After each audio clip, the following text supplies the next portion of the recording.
As Mercedes-Benz launches its first upmarket variant of the all-new E-Class sedan, that new car, the E43, continues to usher in a new era for AMG as well.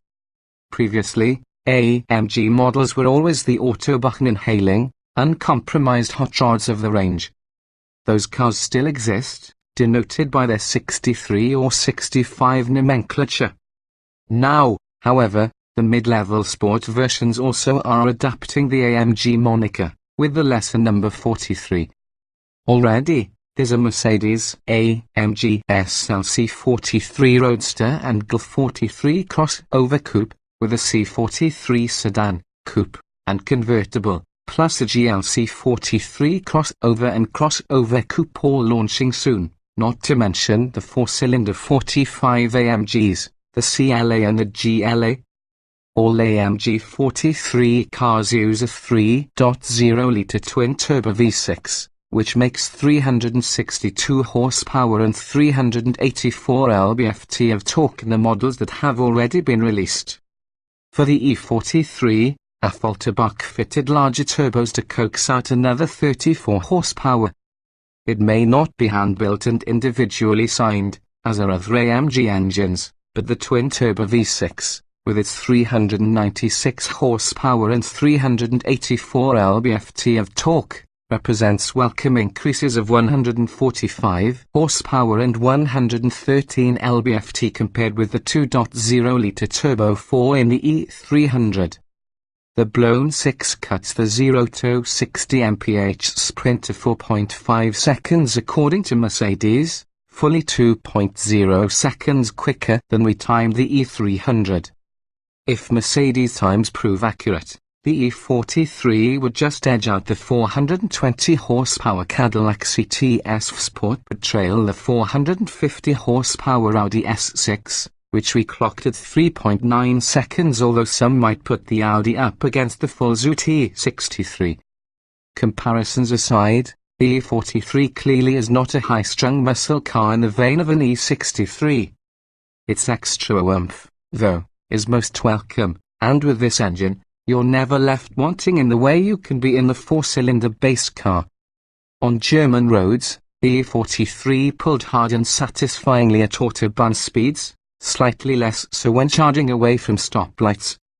The artificially enhanced soundtrack, however, was not so enthralling. Even in Sport or Sport Plus modes, it doesn't come close to the deep-throated bellow of the AMG V8, although at least it avoids the diesel-like note of the 2.0-litre.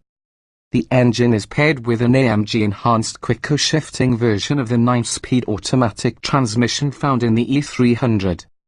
It retains the dainty column stalk shifter but adds a button on the center console for direct access to manual mode, in which paddle-actuated shifts are held to redline. The driver also can grab a paddle at any time, but the transmission reverts to automatic operation after a few seconds.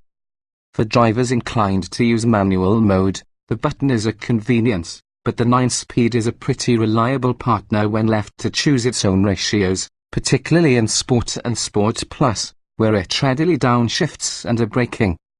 All-wheel drive is standard, and AMG ups the rear torque bias to 69%.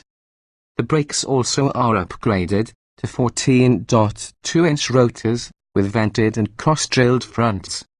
The ease-available air-spring suspension, here called AMG Ride Control, is standard and has been revised to keep a tighter rein on body motions than in the standard car. Encounter a sudden dip on a country road at 65 miles per hour, and the system clamps down so effectively that the expected rebound never happens. We did, however, experience some ride harshness even in comfort mode. For that, we can't help turning our gaze toward the low-profile rubber fitted to our test car, 24,535 up front, 27,530 at the rear, on 20-inch wheels. Slightly less aggressive tires on 19-inch wheels are standard. On the smooth roads of Germany, though, the ride really wasn't much more brittle than you find in the E300 with its sport suspension. E-Class chief engineer Michael Kells confirmed that the E43's chassis tuning is intended to be closer to that of the E300 than the E63. The thinking is that, with no other six-cylinder sedan in the E-Class lineup in the United States, there is an E400 sedan in Europe. The E43 shouldn't be so hardcore as to shock those buyers who choose it chiefly for its six-cylinder engine. The AMG changes to the steering are less successful. The fat-rimmed, AMG-specific wheel feels great, particularly with the available micro-shouldered inserts, and constant heft and precision inspire confidence even at 100 miles per hour, but at slower speeds, move the wheel a quarter turn or so a center, and the variable ratio quickens sharply, often necessitating a mid-corner correction. If steering effort increased proportionally, it might be easier to adjust to the change, but it really doesn't build at all. We prefer the more relaxed setup in a standard car. Outside, mild tweaks mark the E43. The three-pointed star is centered in a grille that is a constellation of chrome pins bisected by a single horizontal bar. Subtly resculpted rocker panels and E43-specific wheels highlight the side view. Twin exhaust outlets are seen at the rear, and a carbon fiber trim package also is available. Inside, a black interior with red contrast stitching and red seatbelts is exclusive to the E43, although the regular E-Class color schemes remain available.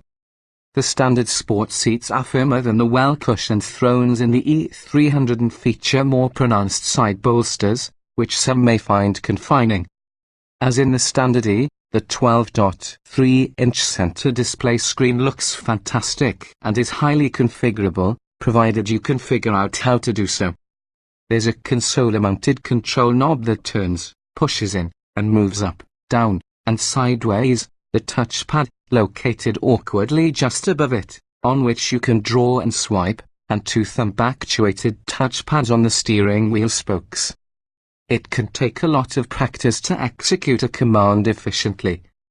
Buyers who pay up for the virtual instrument cluster, a second 12.3-inch screen that replaces the traditional gauges, get even more configurability and a CinemaScope display that leads the segment for high-tech wow factor. On the subject of high-tech, the E43 naturally can be had with all the driver aids available on the standard E-Class. Adaptive cruise control with forward collision warning and automated emergency braking are standard, the other advanced technologies are options. We find the lane keeping assist overly intrusive. If you transgress onto the line, it breaks the wheels on one side of the car to force it back into the lane, but the automated driving technology, Drive Pilot, is impressive. It smoothly steers the car for up to 60 seconds before an alarm dings to remind you to put your hands on the wheel or at least give it a nudge. It even will execute a pass, provided it's safe to do so, if the driver activates the turn signal for 2 seconds. There's a lot to like about the E-Class, and the E43's twin-turbo 6 is a wholesale improvement over the E300's Turbo 4. We're also down with the firmer suspension, although the more beat-up pavement back in the United States might reveal it as unduly harsh, but we're less enamored of the revised steering and the sport seats. Compared with the E63, which will return to the lineup soon, the E43 seems mild for an AMG, and some AMG fans might find it disappointing. It's likely, though, that the middle ground is just what Mercedes customers will like.